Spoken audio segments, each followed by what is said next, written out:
사람은 누구나 자신이 좋아하는 분야에 종사하고 싶으며 뿐만 아니라 업계에서 알아줄 만큼의 훌륭한 성과도 내고 싶어 합니다. 하지만 현실은 어느 분야건 경쟁이 치열하기 때문에 높은 자리에 오르기가 어렵고 더구나 좋아하는 일에 몸담는 것도 마음대로 가능한 게 아니며 심지어는 본인의 적성과 재능이 무엇인지조차 깨닫지 못한 경우가 많습니다. 자신에게 알맞은 직업을 구했다 한들 죽어라 노력하지 않으면 성공하지 못하는 법이고 더불어 운도 따라줘야 하는데요. 그런데 신기하게도 여기 오히려 자신이 싫어하는 분야에서 역대 최정점을 찍은 아이러니한 인물이 있습니다. 마크 이튼이라는 농구 선수이고 세계 최고의 무대 NBA에서 활약했으며 커리어 통산 평균 블락 횟수가 리그 역사상 1등인 극강의 수비수입니다. 그의 앞에서는 누구도 감히 레전드조차 함부로 슛을 시도하지 못했고 게다가 한 시즌 만을 기준으로 삼았을 때의 평균 블락 커리어 하이는 무려 5.56개로 이 또한 역대 1위이며 더 나아가 수비왕과 올스타 그리고 구단 프랜차이즈 스타일까지 선정되는 등 기록 이외에도 엄청난 영예를 누렸습니다. 허나 어릴 적부터 농구를 좋아하고 1순위로 여겨온 대부분의 선수들과는 달리 정작 이튼은 농구를 지독하게 혐오했는데요. 바스켓볼에 바스켓만 들어도 경기를 일으킬 정도였으며 심지어 21살 그 늦은 나이에까지 농구를 제대로 배워보지도 못했습니다. 거기다 애초에 본업마저 아무 연관없는 자동차 정비공이었고 성격도 대인기피증이 심했던 터라 팀플레이를 요하는 농구와는 상당히 어울리지 않았습니다. 이처럼 배경만으로는 어찌 NBA에서 성공할 수 있었는지 참으로 모순점이 많은 선수인데요. 그렇다면 대체 무슨 연유로 농구를 꺼렸고 그럼에도 이 길을 걷게 된 계기는 무엇이며 늦가기 초보자가 어떻게 NBA에 입성하고 거기 선수들을 싹 다 굴복시킬 수 있었는지까지 지금부터 한번 그 비밀들을 자세히 파헤쳐 보도록 하겠습니다.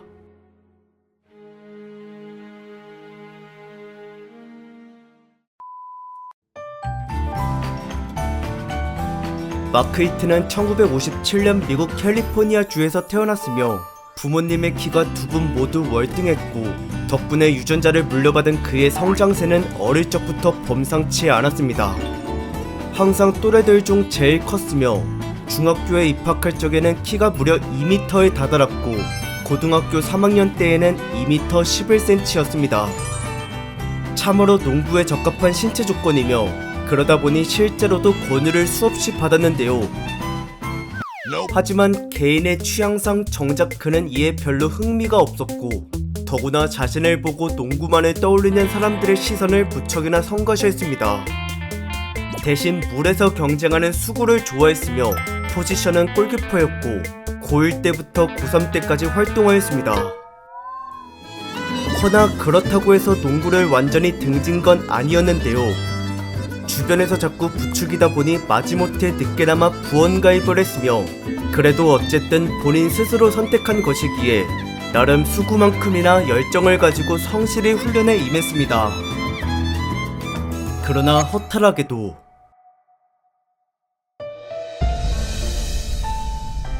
실전 경험을 쌓지는 못했으니 왜냐면 감독이 하필 스피드를 극도로 중시하는 편이었고 추가로 이튼의 피지컬까지 탐탁치 않아 있으며 당시 그는 몸무게가 겨우 79kg에 불과했던 상당히 마른 체형이었습니다. 더구나 실력마저 농구에 입문한 지 얼마 되지 않아 걸음마 수준이었고 심지어 센터 전용의 유용한 기술들을 가르침받지도 못했으며 이처럼 키를 제외하고는 장점이 없는 데다 감독이 육성까지 포기했기 때문에 이튼은 하루 종일 벤치만 지키는 망부석 신세가 됐습니다. 그러다 한 번은 경기 막바지에 고작 딱 3초만 기용된 적이 있었는데 이에 큰 상처를 받은 그는 결국 참다 못해 농구부를 탈퇴했으며 뿐만 아니라 스포츠 자체를 싫어하게 돼 홧김에 수구까지 그만둬 버렸습니다. 그리고 사실 안 그래도 고등학교 4학년 졸업반이라 장래를 진지하게 고민해볼 필요가 있었고 마침 아버지가 디젤 엔진 쪽의 정비사여서 자연스레 그 분야에 눈길이 갔으며 자신도 이를 따라 자동차 수리를 업으로 삼겠다 다짐하였습니다. 졸업하고 나서는 자격증을 따기 위해 1년간 기술학부에 다녔고 이후에는 카센터에 취직했는데요. 연봉이 2만 달러로 제법 괜찮은 편이었으며 덩달아 적성까지 잘 맞으니 직업 만족도가 높았고 무엇보다 농구와 연을 끊었다는 게 가장 큰 행복이었습니다. 하지만 일한 지 불과 1년밖에 안 됐던 1977년 4월에 정말 극혐하는 부류의 진상과 마주쳐 또다시 악몽이 떠오르고 말았습니다. 그자는 바로 근처 어느 2년제 대학의 농구 부감독이었는데요. 이름은 톰 루빈이라고 하며 키 2m 24cm에 체중 109kg이었던 이튼의 몸을 보더니 눈이 휘둥그레졌고 그 즉시 손님에서 스카우터로 돌변해 농구를 연신 권유하였습니다. 당연히 악의는 없지만 이튼은 너무나 기분이 나빴으며 대인기피증에 시달린 적이 있을 정도로 자신의 키와 농구의 트라우마가 매우 심했기 때문에 제의를 단호하게 거절하였습니다. 허나 그럼에도 루빈 감독은 포기하지 않았고 마치 삼고초려 마냥 수차례 설득을 시도했는데요. 다만 무작정 매장을 찾아가면 문전박대 당할 게 뻔하다 보니 어떻게든 매번 부품 교체를 핑계삼아 고객의 신분으로 방문했고 심지어 일부러 자신의 차량을 고장내면서까지 명분을 만들었으며 정비 이후에 주행 테스트 때마저 대화를 최대한 오래 하기 위해 납치라도 한 듯 이튼을 태우고 한참 멀리 나갔습니다. 이같이 수단과 방법을 가리지 않았던 끈질긴 구애는 무려 15번이나 행해졌고 그제야 이튼도 결국엔 거절하다 지쳐 백기를 들었으며 30분만 시간을 내달라는 간청을 받아들였습니다. 그러자 루빈은 즉시 그를 농구장에 데려갔고 볼 밑에서 주로 쓰이는 기술들을 여러가지 몸소 보여줬는데요. 사실 딱히 특별할 게 없는 센터의 기본기이지만 허나 뜻밖에도 이튼의 반응은 심상치 않았습니다. 고등학생 때 농구를 제대로 배우지 못한 탓에 모두가 처음 접하는 생소한 것들이었으며 보는 내내 충격을 금치 못했고 덩달아 호기심과 흥미까지 느꼈습니다. 이를 계기로 그는 신봉사가 눈을 뜬 것처럼 가슴속에 죽어있던 스포츠의 열망이 다시 불타올랐는데요. 루빈 감독을 따라 농구 선수의 길에 발을 들였고 매일 본업을 마친 뒤 곧장 체육관으로 달려가 하루에 6시간씩 야간 지도를 받았습니다. 그렇게 짬짬이 4개월 동안 훈련을 거치고 나서는 정식으로 대학에 입학해 선수로 활약했으며 1학년 때 성적이 평균 13.8득점에 10.9 리바운드 그리고 4.3 블락이었고 농구를 늦게 시작했다는 걸 감안하면 대단히 훌륭한 기록이었습니다. 거기다 얼마 뒤에는 전혀 예상치 못한 놀라운 호질거리까지 잇따라 나타났으니 그건 바로 당해 1979 NBA 드래프트에서 피닉스 선즈에게 지명을 받았다는 소식이며 비록 한참 늦게 107번째로 뽑히긴 했지만 어쨌든 영광스럽게도 농구인 모두가 꿈꾸는 세계 최정상 무대 NBA로 진출이 가능해졌습니다. 그러나 웬걸 이튼은 구단의 계약 제의를 거부했는데요. 근데 이유보다는 우선 드래프트의 배경부터 설명할 필요가 있으며 참고로 당시에는 오늘날과 달리 선수가 드래프트를 신청하지 않아도 자격 조건이 갖춰졌을 때에는 구단 측에서 마음대로 지명할 수가 있었고 마침 이튼이 고등학교를 졸업한 지 4년이 지난 걸로 자격 요건이 됐기 때문에 자신의 의사와 상관없이 드래프트에 나가지 않았어도 선택을 받은 것입니다. 다만 승낙할지 말지에 대한 결정은 선수에게도 자율권이 있으며 계약을 맺으면 당연히 NBA로 직행하는 것이고 거부할 시에는 구단만 손해를 볼 뿐 선수의 드래프트 신청 기회는 사라지지 않습니다. 이튼이 계약을 거부한 이유는 연봉 조건과 팀 내 입지가 불안해서였고 역량을 더 키우기 위해 다시 대학으로 돌아갔는데요. 그래도 NBA에 대한 가능성을 받기에 자신감이 잔뜩 차올랐으며 2학년 때에는 매경기 승승장구했고 이 기세를 끝까지 유지해 캘리포니아 주에 속한 2년제 대학들끼리의 대회에서 당당히 우승을 차지하였습니다. 그러자 감격스럽게도 4년제 명문대학들 중에서도 최고봉으로 꼽히는 UCLA로부터 영입 제안이 들어왔으며 이를 받아들인 이튼은 졸업 후 3학년으로 편입하였고 2부에서 1부 리그로 올라왔다는 사실에 스스로도 앞으로의 미래가 기대되었습니다. 하지만 이곳에서의 커리어는 참으로 처참했으니 1부 리그의 수준이 상상 이상으로 높았으며 더구나 팀의 전략과 전술마저 공격을 빠르게 진행하는 시기였고 그에 따라 이튼은 발이 느려 활용 가치가 낮았기 때문에 출전을 거의 못했습니다. 게다가 4학년 졸업반 때에는 고작 11경기밖에 기용이 안 된 데다 시간까지 평균 3.7분에 불과했으며 심지어 출전 명단에서 제외된 적도 많았고 훈련에 성실히 임하는 것 말고는 대체 이 난관을 어찌 극복해야 할지 정말 막막했습니다. 그런데 어느 날 초면인 사람과 나눈 겨우 단 5분짜리 대화가 뜻밖의 선수 인생을 송두리째 바꿔놓았습니다. 당시 그는 지역 최고의 대학 선수들과 5대5 연습 게임을 하던 중이었으며 자신의 마크 상대가 너무 날쌔다 보니 따라잡으려다 번번이 놓쳤고 안간힘을 써도 소용이 없는지라 무력과 좌절감에 빠진 채로 벤치에 주저앉았습니다. 그 순간 갑자기 엄청나게 거대한 손 하나가 어깨를 묵직하게 눌렀는데요. 뒤를 돌아보니 손의 주인은 놀랍게도 윌트 체인벌린이라는 NBA 레전드였으며 은퇴 후 UCLA 근처에 살고 있던 그는 무료함을 달래러 체육관에 구경 왔다가 이튼이 허둥대는 걸 유심히 지켜보게 됐고 센터계 선배로서 조언을 해주고 싶어 했습니다. 가장 먼저 한 말은 스피드가 느리니 애써 사람을 쫓지 말라는 것이었으며 그 다음에는 골대를 지키는 게 핵심 임무라며 센터로서의 역할과 정체성을 확고히 짚어줬고 블락과 리바운드로 적의 공격을 막는 데에만 집중하라 일렀습니다. 덧붙여 상대와 득점 경쟁을 하지 말라고도 주의를 줬는데요.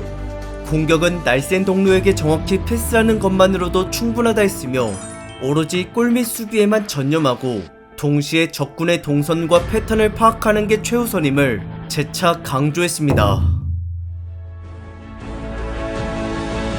진심에서 우러난 체인벌린의 충고는 이튼에게 굉장히 효과적이었고 그제야 농구를 어찌 해야 할지 길이 보였다고 하며 이날 5분간의 대화는 평생토록 기억될 만큼 뇌리에 깊게 박혔습니다. 과거 수구에 몸담던 시절 골키퍼로 활동해서 그런지 방어가 적성에 아주 잘 맞았는데요. 비록 대학 성적이 부실한 탓에 당장은 관심을 보이는 스카우터가 거의 없었지만 졸업 후 1982 NBA 드래프트에 정식으로 신청서를 넣고 나서는 얼마 뒤 테스트 무대 때 수비로 크게 활약하여 자기 어필에 성공하였고 그 결과 드래프트 당일날 늦게나마 72번째로 기적같이 뽑혔으며 지명해준 곳은 바로 유타 재즈였습니다.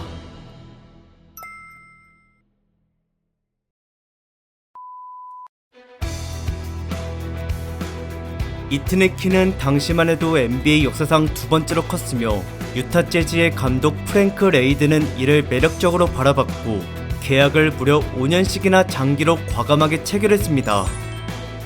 이에 대해 무모한 도박이라는 비난이 쏟아졌지만 감독은 신장과 잠재력이 모두 높은 유망주라며 자신의 안목을 확신했고 수비뿐만 아니라 근육과 운동 능력, 거기다 드리블과 패스까지 훈련을 다채롭게 시켰으며 이튼 역시 리그에서 살아남기 위해 지시를 모두 착실히 따랐습니다. 그리고 팬들의 우려는 신기하게도 불과 개막 이틀 만에 감쪽같이 사라졌는데요. 그날 경기 때 이튼은 벤치에서 코트로 투입되자마자 첫 5분 동안 그 짧은 시간 안에 블락을 6개나 기록했고 태산 같은 수비에 관중과 해설진들은 말문이 막혔으며 게다가 유타에게 시즌 첫 승리를 안겨주기까지 했습니다. 이후에도 그는 벤치 자원임에도 불구하고 슈팅을 8개, 9개, 심지어 12개까지도 찍어버리는 깜짝 활약들을 더 보였고 참고로 블락이 12개였던 날에는 리바운드와 득점마저 두 자릿수였으며 이에 따라 커리어 처음으로 트리플 더블을 달성하게 됐습니다. 더구나 루키가 벤치로 나와 트리플 더블을 달성한 건 리그 역대 최초인지라 대단히 주목을 받았고 이로써 감독에게 완전히 신임을 얻었으며 즉시 그 다음 경기부터 주전으로 격상되었습니다. 또한 그러고 얼마 안 지나서는 블락을 13개나 기록했는데요. 드래프트 72순위라는 게 믿기지 않을 정도로 수비가 대단히 견고했으며 시즌이 종료됐을 적에는 평균 블락 개수가 3.4개로 리그 전체 3등이었습니다. 근데 여기서 더욱 놀라운 사실은 다른 랭커들에 비해 평균 출전 시간이 절반가량이라는 것이고 공평하게 36분으로 가정해서 환산할 시에는 압도적 1등이었으며 더불어 순수하게 단일 경기를 기준으로 삼았을 때의 블락 개수 순위도 1등과 2등의 수치가 전부 마크 이튼의 것이었습니다.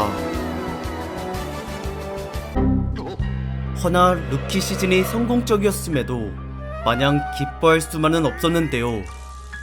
왜냐면 팀 순위가 하위권이었기 때문이고 그 와중에 팀원들조차 협동 따윈 내버려둔 채 각자 개인의 성적만 신경 쓰고 있었으며 서로가 동료라는 걸 망각할 정도로 내부 경쟁이 너무 치열했습니다.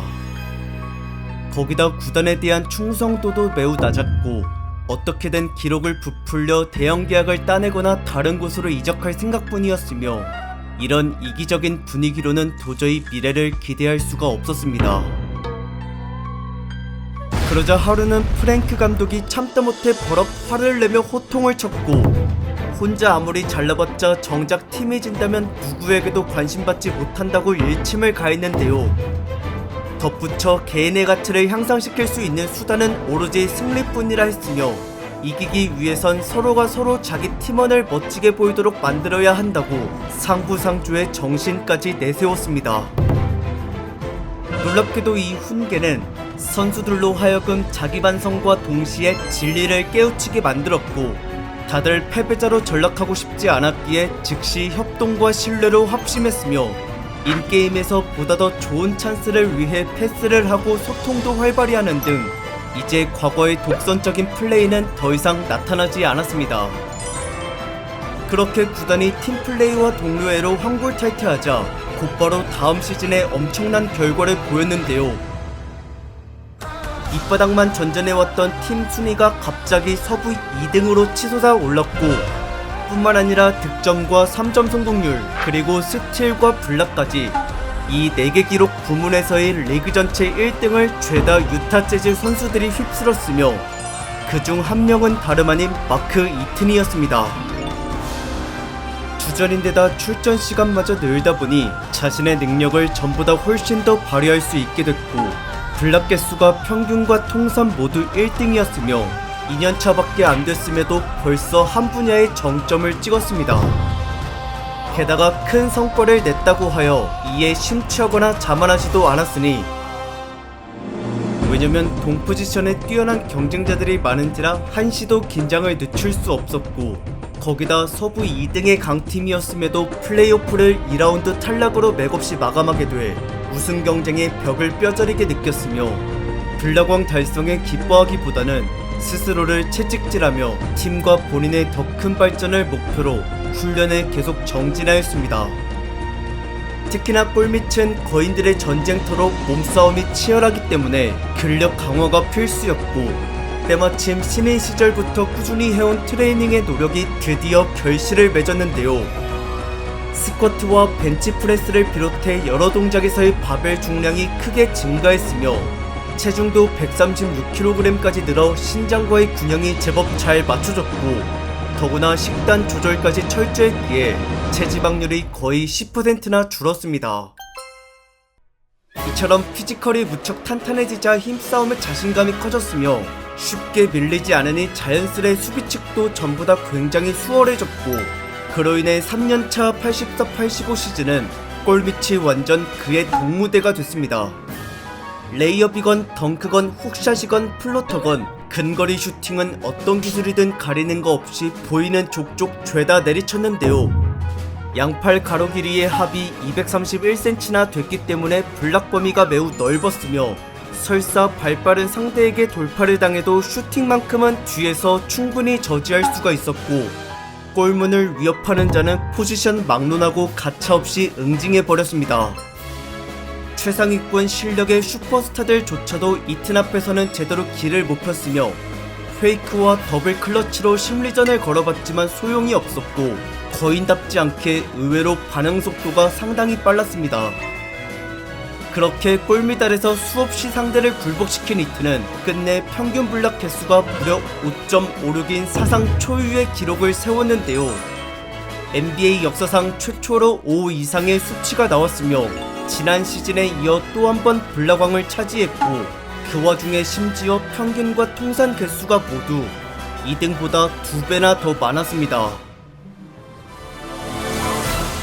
또한 단일 경기 기준으로는 최대 14개까지 기록해봤으며 이것도 마찬가지로 리그 1등이었습니다.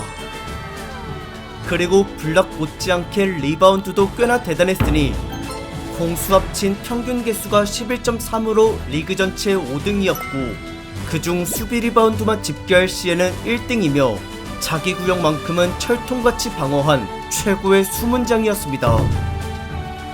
이에 따라 그는 활약상을 인정받아 수비왕의 영예를 누리게 됐는데요. 추가로 포지션별 우수한 수비수를 뽑는 자리에서까지 센터 부문 1등이었고 그 외에도 수비 관련된 다른 업적들을 여러 개 더 달성했으며 무명 선수가 데뷔 3년 안에 이만큼이나 발전하다니 참으로 감개무량했습니다. 게다가 공격도 나름대로 꽤나 성장했고 정교함을 요구하는 훅샷과 미들슛이 어느 정도는 가능해졌으며 비록 슈팅 비중이 적어 평균 득점은 높지 않았지만 그렇다고 해서 공격대 존재감이 미미한 건 결코 아니었습니다. 어쨌든 그는 자신의 주 역할인 수비에서 역대 최고의 퍼포먼스를 펼쳤고 다음 시즌도 기대에 충족했는데요. 그 결과 작년에 이어 또다시 NBA 올 디펜시브 퍼스트 팀에 선정이 됐으며 당시 평균 블락 개수는 커리어 사상 두 번째로 높았던 4.61이었고 이번 역시도 순위 경쟁에서 밑에 사람과의 차이가 현저했습니다. 하지만 충격적이게도 그런 이튼을 능가하는 또 다른 괴수가 존재했으니 그자는 바로 신장이 무려 2m 31cm에 달했던 마누투 볼이라 하는 당대 리그에서 가장 큰 거인이었고 더구나 팔 길이마저 2m 59cm나 됐기 때문에 수비 범위가 상상을 초월했으며 새로 데뷔한 신인임에도 불구하고 블락 개수가 제일 많았습니다. 게다가 이튼은 블락왕뿐만 아니라 수비왕의 자리까지 다른 선수에게 밀려났고 그자 또한 고작 2년차밖에 안 된 젊은 유망주였으며 예상치 못한 신흥 강자들의 출현에 앞으로의 경쟁이 얼마나 더 치열해질지 가늠이 서지 않았습니다. 허나 이 위기는 오히려 동기부여로 작용해 승부욕이 불타올랐는데요. 자기관리와 기술 연마에 더욱더 열중하는 계기가 되었고 다음 시즌 이튼은 30대에 접어들었음에도 기량 저하나 슬럼프 따윈 없었으며 여느 때와 변함없이 빈틈없는 수비력을 과시했습니다.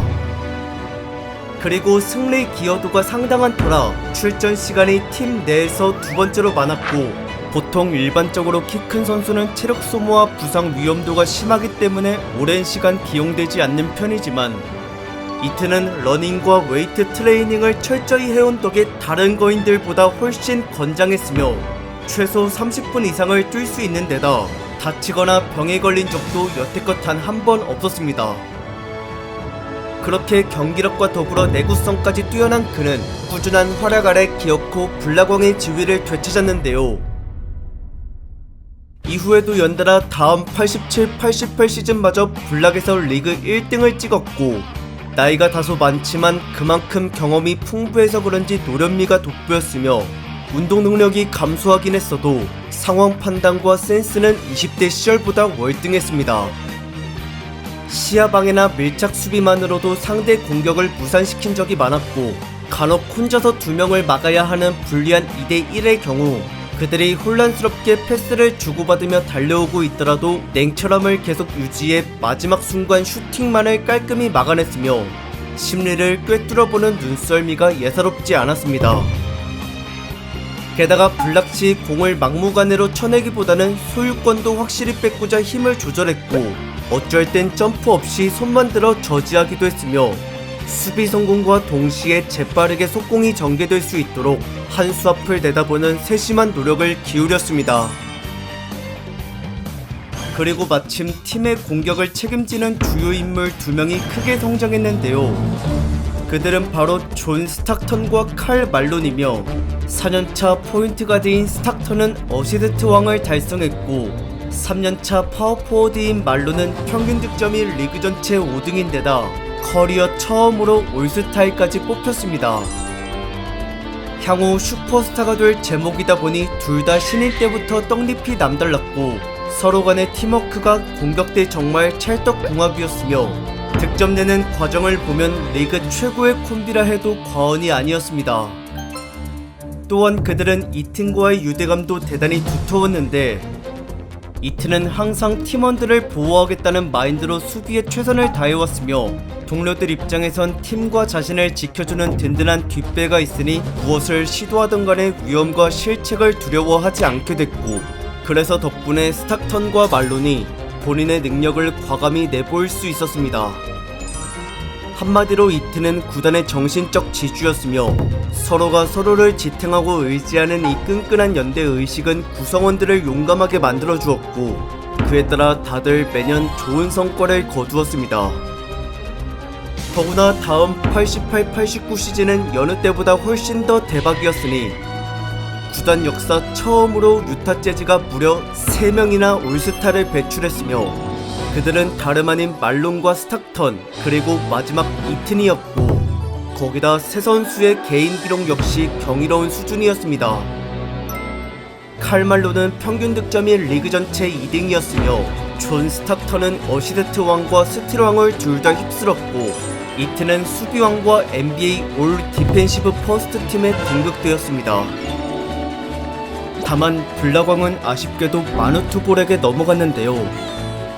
그래도 다른 분야에서 정점을 찍은 데다 팀원들도 큰 발전을 이루었으니 이 정도만으로도 충분히 만족스러웠으며 더불어 구단 순위까지 서부 2등인지라 더할 나위 없었고 명실상부 강력한 우승 후보로 떠올랐습니다. 그리고 참고로 유타는 팀의 수비 효율성이 전체 25개 구단들 중 1등이었으며 경기당 평균 실점마저 리그에서 가장 낮았고 이 철옹성의 면모가 플레이오프에서도 얼마나 대단할지 팬들과 언론 사이에서 기대를 잔뜩 받았습니다. 그러나 정작 우승 경쟁에서의 수비는 도저히 납득할 수 없는 참담한 수준이었는데요. 부상자가 없는 100%의 전력임에도 상대에게 유린당하며 실점이 반복됐고 마크 이튼조차 블락을 최대 1개까지밖에 못해봤으며 이 실망스러운 경기력은 1라운드 내내 계속되었습니다. 당시 적팀은 골든스테이트 워리어스로 서부 7등의 언더독이었지만 오히려 실제 경기에서는 공수 양측면 모두 유타를 능가했고 더구나 블락왕인 마누투볼이 공교롭게도 골든스테이트 소속이었으며 1차전에 블락을 무려 7개, 2차전엔 6개, 3차전엔 5개를 기록했습니다. 그렇게 속수무책 당하기만 했던 유타 재즈는 결국 한 번도 이기지 못한 채 0대3 완패하고 말았는데요. 구단 역대 가장 굴욕적인 조기 탈락이었고 심지어 1년 뒤에도 언더독을 상대로 1라운드에서 무너졌으며 이상하리만큼 플레이오프 때만 되면 맥을 못 추렸습니다. 7년 전부터 한 해도 빠짐없이 진출했지만 최고 성적이 2라운드에 불과했고 게다가 유감스럽게도 다음 90-91 시즌마저 그 벽을 넘지 못했으며 실패를 수없이 거듭한 탓에 구단 분위기는 절망에 빠졌습니다. 한편 이튼도 이제는 나이가 34인지라 선수 생명의 한계가 다가오고 있었는데요. 허나 노세화가 한창이라 기량이 불안정할 법한데도 그는 감독의 두터운 신임 아래 계속 선발로 기용이 됐으며 본인 역시 도태되지 않고자 개인 훈련에 열성을 다했고 동시에 구단의 최고령 베테랑으로서 팀원들의 사기 증진에도 앞장서 노력하였습니다. 덕분에 기운을 차린 동료들은 다시 우승을 목표로 전의를 불태웠으며 감독도 선수 영입을 비롯해 전략과 전술을 추가로 고안하는 등 여러 방면으로 전력 강화에 만전을 기했고 91-92 시즌은 평소와 달리 수비보다 공격에 더 중점을 두면서 경기를 운영하였습니다. 갑작스런 변화지만 이는 10연승을 찍을 정도로 무대에서 잘 통했는데요. 아군의 동선과 득점 과정이 저돌적이면서도 간결했으며 당시 말론의 평균 득점이 리그 전체 2위였고 스탁터는 어시스트 왕과 스틸 왕을 둘 다 석권하였습니다. 거기다 팀 순위마저 끝내 서부 2등으로 정규 시즌을 훌륭히 마무리졌으며 플레이오프에서도 1라운드 때 시작부터 홈에서 2연승을 거둬 출발이 좋았고 비록 그러고도 곧장 원정에서 2번 연속저 또 언더독에게 탈락당할 위기를 맞긴 했지만 마지막 5차전은 다행히도 유타의 승리였습니다. 그렇게 가까스로 1라운드를 통과하고 나서는 서부 6등인 시애틀 슈퍼소닉스와 맞붙었는데요. 이번 대결은 예상보다 순조롭게 우위를 점했으며 더구나 시애틀이 골밑 수비에 취약한 편이기에 공격 때 유독 이튼의 활약상과 존재감이 돋보였고 상대 앞에서 대놓고 덩크를 찍어 누르는 인유어 페이스가 빈번하게 나왔습니다. 그리고 수비에서 또한 블락 능력을 유감없이 발휘했으며 결국 시리즈 스코어 4대1로 무난하게 2라운드를 넘어섰고 이로써 드디어 마침내 커리어 처음으로 3라운드 무대를 밟았습니다. 게다가 구단 역시 여기까지 와본 건 창단 이래 처음이며 결승이 코앞인지라 동기부여와 의욕이 더욱더 고취됐습니다. 하지만 애석하게도 유타는 더 이상 앞으로 나아가질 못했습니다. 상대는 서부 1등인 포틀랜드 트레일 블레이저스였고 처음부터 1, 2차전을 모두 유타가 졌으며 심지어 호각을 다툰 것도 아닌 25점 차, 17점 차의 압도적 참패였습니다. 그나마 홈구장에서 열린 3, 4차전을 이겨 시리즈 스코어 동점을 이루긴 했지만 안심할 겨를도 없이 또 원정길에서 5차전을 지는 바람에 다시 뒤처지게 되었고 더구나 벼랑 끝에 몰린 절체절명의 위기였던 6차전까지 배수의 진을 쳤음에도 끝내 패배하고 말았으며 2대4 탈락으로 씁쓸히 무대를 떠났습니다. 그리고 팀을 재정비하며 다음을 기약했으나 1년 뒤에도 우승에 실패하는데요. 그것도 무려 1라운드 탈락이었고 여태껏 플레이오프에 10년을 내리 연속 진출하고는 챔피언은커녕 결승조차 가보질 못했으니 참으로 안타까울 따름이었습니다. 게다가 설상가상으로 마크 이튼이 극심한 허리 통증으로 장기간 병원 신세를 지게 됐으며 물론 달리기와 근력운동 그리고 식단 조절 등 자기관리를 성실히 해왔으나 빠른 템포와 격렬한 몸싸움을 요구하는 NBA 수준을 이 거구의 몸으로는 이제 도저히 끝까지 따라가기가 벅찼고 안 그래도 이미 등과 무릎마저 상태가 매우 치명적이었습니다. 이로 인해 93-94 시즌은 단 한 경기도 못 뛰었는데요. 한창 치료 중이던 당시 그는 허리와 무릎, 발목과 다리, 거기다 엉덩이까지 가슴팍 아래로는 감각을 거의 느끼질 못했다고 하며 일이 만신창이가 됐으니 선수 생활은 더 이상 불가능이었습니다. 그리고 무엇보다 팀을 위해 헌신하는 것이 본인의 인생 철학이기 때문에 도움이 되지 못하는 자신의 처지를 무척 원통해하였고 결국 시즌이 끝난 뒤 계약이 만료되자마자 은퇴를 선언했으며 이때 그의 나이 37세였습니다.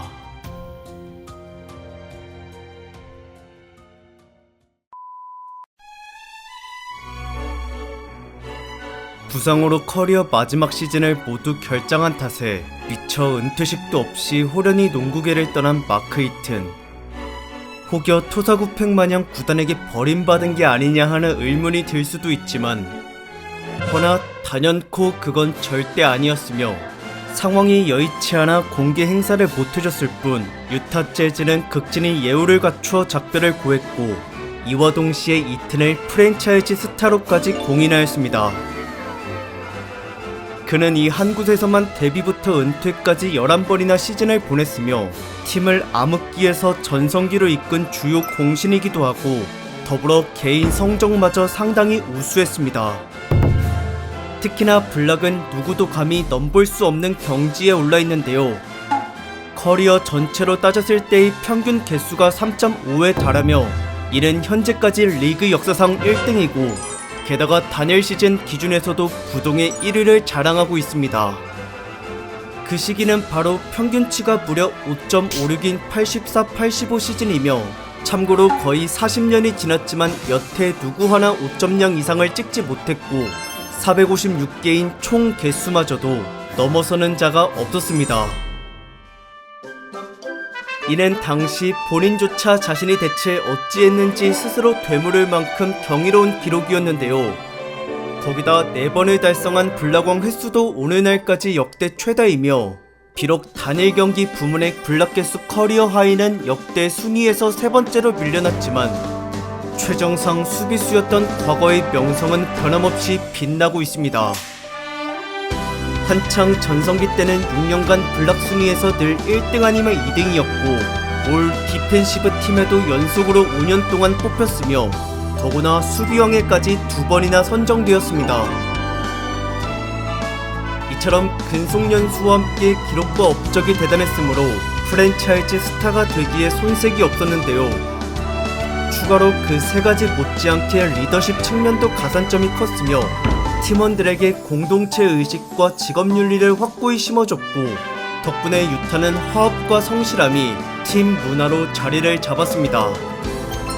동료끼리는 물론 선수와 감독 사이에도 마찰과 불화가 거의 없었으며 그리고 한편 출전에 관해선 부상 같은 피치 못할 사정이 아닐 시 무조건 코트에 나가 프로의 도리를 지키자는 분위기였고 앞장서 이를 몸소 실천한 이튼은 놀랍게도 10년차 때까지의 결장 횟수가 고작 9번에 불과했습니다. 키 때문에 하중이 매우 커 관절이 늘 아팠지만 팀의 승리를 위해 최대한 참아가며 선수 본분을 다했고 심지어 마지막 11년차 시즌은 무릎 수술을 받았음에도 전체 경기 수의 4분의 3을 소화했습니다. 875번인 그의 커리어 통산 총 경기수는 은퇴 당시만 해도 구단 역대 최다였는데요. 또한 역사상 220cm가 넘는 초장신 선수들 사이에서도 이 수치는 현재까지 1등이며 팀에 대한 충성심과 자기관리 능력이 얼마나 상당했는지를 엿볼 수 있는 대목이고 차후 프랜차이즈 스타가 될 유타의 선수들도 이튼의 정신을 본받아 성실히 뛰었습니다. 게다가 구단 역시 그의 헌신을 누구보다 잘 알고 있었으므로 이에 보답하고자 훗날 성대하게 영구 결번식을 열어줬으며 그 자리엔 팬들뿐만 아니라 선수 시절의 동료와 감독들도 참석해 모두가 존경을 담아 축하해줬고 이튼은 명예롭게 유타 재즈의 자랑으로 영원히 남게 되었습니다. 그리고 이 광경은 한편으로 어릴 적 과거를 되돌아보면 신기하게도 느껴지는데요. 세상에서 농구를 가장 싫어했던 자가 아이러니하게도 세계 최고의 무대에 올랐으며 더구나 한 시대를 풍미하고 평생 누구도 넘지 못할 대기록의 역사를 세우기까지 했습니다. 개연성이 없다시피 한 희한한 캐릭터이며 영화나 소설에서나 볼 법한 미스테리한 성공담이고 이에 관한 비결조차도 그저 타고난 신체 조건과 피나는 노력뿐인 게 전부인 것처럼 보입니다. 하지만 그보다 훨씬 더 비중이 컸던 또 다른 성공 요인의 존재를 간과해서는 안 되는데요. 그건 바로 농구에 대한 깨달음과 열정을 일깨워준 3명의 스승이며 톰 루빈과 윌트 체인벌린 그리고 프랭크 레이든 감독입니다. 자동차 정비공이었던 이튼을 선수의 길로 인도해줬고 그에게 적합한 직무가 무엇인지를 제대로 짚어줬으며 어떤 가치관을 지녀야 승리할 수 있는지에 대해서까지도 마음속에 깊숙이 새겨주었습니다. 공교롭게 이들 전부가 곤란에 처해 있을 때마다 받은 도움이었고 그들의 가르침은 하나같이 등대 같았으며 깜깜한 망망대해 속에서도 성공을 이룰 수 있게 옳은 방향을 비춰 주었습니다. 그리고 심지어 현역 때뿐만 아니라 은퇴 이후에도 삶의 이정표가 됐는데요. 농구가 아닌 다른 업종에서도 일맥상통하는 부분이 많았으며 이트는 배운 걸 응용하여 레스토랑과 골프 사업에서 큰 성과를 거두었고 제품과 서비스 품질은 물론 직원들에 대한 인적 관리에도 정성을 쏟았습니다.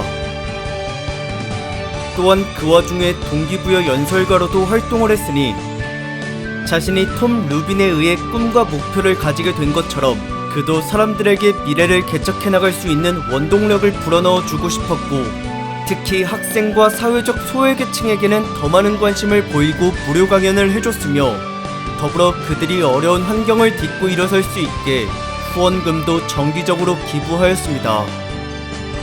게다가 나중엔 자신의 철학을 국민 모두에게까지 공유하고자 책을 집필했고 여기엔 개인의 성공과 팀의 승리를 둘 다 이룰 수 있도록 도와주는 4개의 지침사항이 적혀있으며 이에 대한 바탕은 다름 아닌 앞서 말한 스승을 통해 얻었었던 교훈들입니다.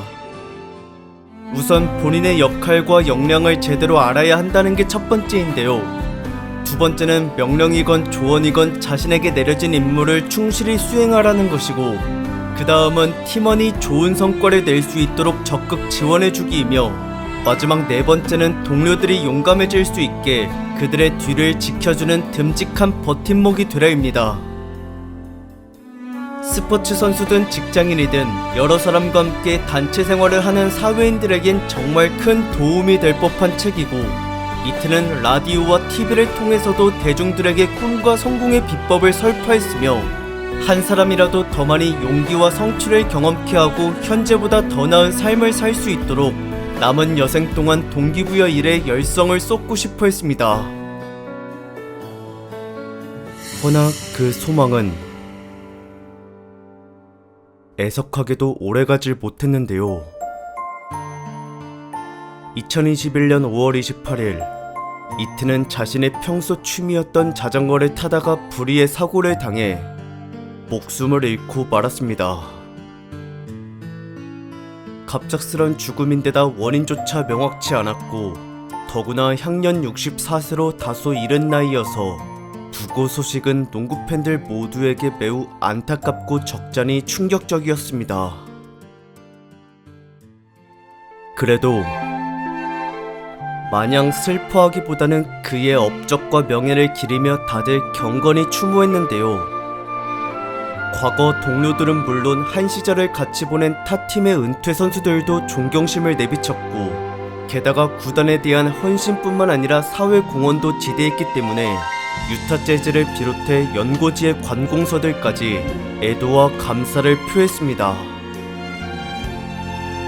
그리고 비록 육신이 사라졌지만 그의 인생 철학과 승리에 대한 정신 자세는 현재도 책 속에 생생히 살아있으며 블라광으로서의 활약상과 기록 역시 앞으로 영원히 기억될 것이고 차량 정비사에서 NBA 스타로 발돋움한 성공 스토리는 새로운 도전과 변화를 꿈꾸는 이들에게 크나큰 귀감이 되어주고 있습니다.